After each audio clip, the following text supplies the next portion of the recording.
ลูกอ่อนวันมื้อไหนเตเป็นก้นหลงมื้อนาในไรก้วยกะลูกอ่อนใต้เฮาวันมื้อไหนกำพองอยู่เมืองใต้ก่อมีตื้อตั้งตาเตไรกว่าเห็นก็เปอว่าวันเมืองอำกัดเย็นไปมาอยู่เมืองไทยก่อย้อนกาแห้งอำมีวัดไว้แหล่อำสร้างเอาลูกอ่อนกว่าขึ้นห้องเฮียนลงปองซึงไร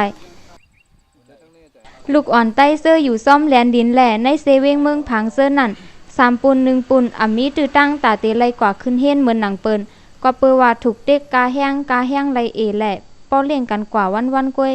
อำป้อปุ่นตาส่งลูกกว่าห้องเฮียนลงปองซึงเหมือนหนังเปิ้นอำกานันกล้วยลูกอ่อนใต้กำน้ำตึกห้ามตื้อตั้งตาเตไลเลียบเฮียนป้ายเลียบเฮียนอันคึดกับเหมือนเสื่องหนังอินเทอร์เน็ตปุ่นตาเตปันตั้งหูตั้งหันลูกอ่อนใต้เฮาไลเลียบเฮียนกวางขึ้นมาให้หูลองเป็นอยู่ในกับปานโตลุมผ้าย่ามเหลวแหลกคึดตั้นซ่อมกับปานอันเป็นอยู่ต่อเหลวสุนไลเซอร์อันลูกอ่อนลายเมืองไลเลียบเฮียนนั่นก่อลูกอ่อนใต้เฮาตึกยุบยอมเตอันเตยพี่น้องเตยลูกตาเมืองเตยไปมามันมีหลายสูบหลายเส้นก็มาไปมาอันหึงปนมา10 ปีไปก็มีก็มาสองไปมาบอก18 ปีมีก็มา2 ปีมีก็มาแต่เข้ามาเมื่อ2-3 เดือนก็มีอันเข้ามาเหมือนได้ก็มาตั้งขึ้นเป็นเฮ็ดไว้ก็คือว่าก็ไว้พื้นที่สูงไว้ชุกขอบอย่างนี้เนาะลูกเขาได้ไปตูไปเคียงเป็นคนขี่บนอยู่กว่าก่อนไปวันเนาะอันนั้นได้เขาก็กำลังก็ถึงม.1 ม.2เขียนกว่าที่เดียวอ่ะก็ไม่ก่อนมา18 ปีก็เดี๋ยวนี้มันก็ถึงป.ก็ได้อันกำลังก็มามันได้ปีญาลูกอ่อนเนี่ยมันปีในการงานได้หาจินป.แม่ได้จินป.แม่ก็ป.แม่เขามันคงแล้วก็การเขาหาง่ายอ่ะนี่ก็เขาก็ซ้ำตัดรูปร่างเขาก็เลยว่าบ่มีปัญหาแต่อันมากเหมือนเหการก็ไปเตรียมโทนเหวัดไว้ก็ซ้ำมีก็มันลงวัดลงไว้ก็ไม่ซ้ำบางทีก็ซ้ำเลยเหตุการณ์อยู่ซ้ำได้ไม่ทำอีก็เขาจ้างสูงลูกอ่อนเขาจำว่าป้ายปีญาหลวงนี่มันปีในปมเนี่ยแต่เตะนั่นเด้ก็มองต้องเชื่อหนูดีๆก็ปมเนี่ยก็บอกก็ในการดีเนี่ยก็บอกข้าวต่างปีญาหลวงเขาออกกว่าจ้องเขาก็เลยเห็นหัวก็แม่เพราะว่าหลวงเนอสนนาอันเก่าเว้ในสั้นหนาเพราะดีกว่าเขาห้องเขียนดีห้องสุยาหน่อห้องรัฐบาลหน่อสั้นเก่าสั้นแต่เสียงกาลูกากะสั้นแต่เสียงกาโคกานุ่มทางกาเขาเมื่อแบบไงอ่ะกาเขาเมื่อ1 วัน10 บาทเพราะพี่น้องเขามี3 วัน1 วัน30 บาทแล้วประมาณนั้นไว้ถึงได้ไว้นี่นักจัดจะก็เลยกำลังเขาจ้างกว่านั่นนะวะแต่มันห้องเขียนในห้องนี่ก็ยังว่ามันไก่เว้งปอมเขาก็ได้วันเขาก็ได้ปากโคนุงก็สังเป็นแล้วก็เขาก็ทำมาคมยาปอมเขามาเอี่ยวมาเดี๋ยวเนี่ยส่วนหนึ่งคมยาปอมเขาทุกย้อนก็ติดต่อทั้งพี่น้อง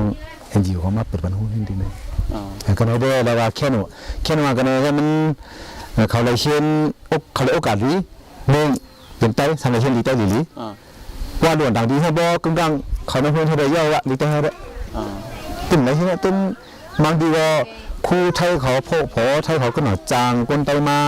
าสอนกันหนูก็มันเหมือนใจตีกันเนี่ยก็ได้เช่นเตรียมทุนน่ะดีไต้ให้ได้ว่าหลังที่ห้องเขียนไทยเขาได้มีสอนมันค่าดีไต้ไงสอนหนูก็มันถึงที่ครูก็อันเขียนก็มีอันบ่เขียนก็มีกำลังเขามาอย่างเมืองไทยก็เขาบ่เป๊ะไล่สอนกันให้ดีไต้เนี่ยช่างแห่งหลวนที่ในอันกำหนักอันมากกินเนี่ยลูกดีเลยมากหลายๆกันเนี่ยอยู่ปอดกลาง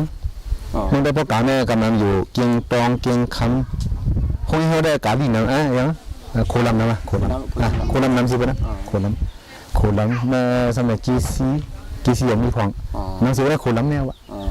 โคลำแนวก็หัวนะเพราะว่าเกี่ยวเลยเงาลายดังคนก่อมันเป็นตีสุกซักสิบนั้นนะเกี่ยวกับช่างแห่งอันนึงเกี่ยวกับลองการเขียนเขาในอันนึงแผงตั้งเขาบอกไม่เห็นกันหรอกจึงเหมือนจึงผู้เห็นหนุ่มมองจึงอายุยาเขาเนี่ยเดี๋ยวก่อนอันเขามาเห็นกันในตั้งขั้นใจเขาคำมันอยู่ที่คู่แล้วอันนี้เขาจะเหมือนจึงหรือเราเข้าใจดีเขาแค่น่ะเราเข้าใจได้มันเราเข้าใจอนุวางก็ไม่ดีเหมือนว่าป้ายปีญาหลวงนั้นสังขารเก่งหน่อยบอมเมย์ก็ป่องใจบอมเมย์หรือป่องใจคู่เดี๋ยวมีน้ำใจเด็ดจีน่าจะจังเด็ดก็แม่หลวนก็ซ้ำมีบอมเมย์ดังคนในหลวงนั่งคู่ในโคมมือกันในจันทร์หลวงไว้ก็หลวงก็ในตะแก่ด้วยแล้วว่า แค่ว่าเลยว่าเส้นว่าลองอยู่ลองกินลองก็ด่วนแต่ในกำพองอยู่ว่าเมื่อเขาขับมีโอกาสได้เห็นตุ้มผู้นำไหนที่แต่นั่นว่าตุ้มผู้ทางนั้นอ่ะพอไม่เขามีเขาย้ำสอนพอไม่เขามาเฉากันก็ทำโดยเหตุการหาเรื่องต้องหาเรื่องต้องก็มันการนั้นมึงเร็วมากก็พอไม่ก่อเหตุการณ์สวนตั้งวันน่ะขิงสอนลูกนั่งอย่างนี้ก็ตั้งหูเขาตั้งหัวมาอย่าดีของที่เราเนี่ยก็สอนมันไล่อยู่ไล่กินไล่สอนไล่เมื่อตัวน้องมาก็หูน่ะทุ่งสามมือเขาเนี่ยโมดาวอ่ะแล้วก็ไม่ได้โมดาวะบ้านผมไม่ได้โมดาวะผมไม่ได้โมดะไอ้เจ้าเขาบ้ามาเนาะแต่ว่าเขาติดกันเลยก็ลองอยู่ลองกินเขาว่าเนาะซบยินเงี้ยใจยินเงี้ยตัวยินเงี้ยกูมีอะไรสอนกูมีก็แล้วก็เข้มเขาก็เรียกเช้ามันคู่เขาเฮียนมาสอนมันล้วนกันได้เนี่ยทุบดังหยาบผืนอีสังอะไรครับผูดเต้ได้นี่เงี้ยหรือวะนี่ด่วนวางก็บอกห้องเฮียเลยมาปุ่นอยู่เนื้อสนสมแน่นอนเพราะว่าคนให้การเนื้อสนสมมาสิทธิ์ยาอ่อนเขาไปอ่อนเขาไปเพราะอ่อนไปก็นึ่งเหลือเนี่ยเขามาสิทธิ์ยา4 ปอกเลยปอกนึ่งเหลือเนี่ยเลยไป4 ปอกไป4 ปอกทั้งวันค่ะทั้งวันก็เพราะว่ามันหนังว่าเพราะว่าร่วมลูกตั้งบ้านเนี่ยเขาไปตั้งหนูร่วมว่าลูกตั้งของมาเลยเขาอยู่ตั้งของนะเขาไปตั้งของเขาเองนะอยู่ตั้งหนูร่วมพอไปก็เลยไปหมอก3 ชั่วโมงนี่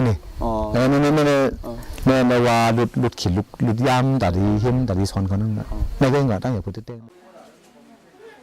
ปูนตาลูกอ่อนใต้เฮากำพองอันใดมาอยู่เศร้าซ่อมปอเมในตีเหตุการณ์เหมือนเสื่องหนังในสนหมักซอกอันไรใส่ยาคาเมียงเสื้อนั่นอายาเสื้อนั่นก่อไรตึกเคิกป้ายอยู่ลีลูกอ่อนกำพองก่อป้ายอยู่ลีอ่ำเต็มทุนย่อนอ่ำสร้างเวลอดไรลองเสื้อไหน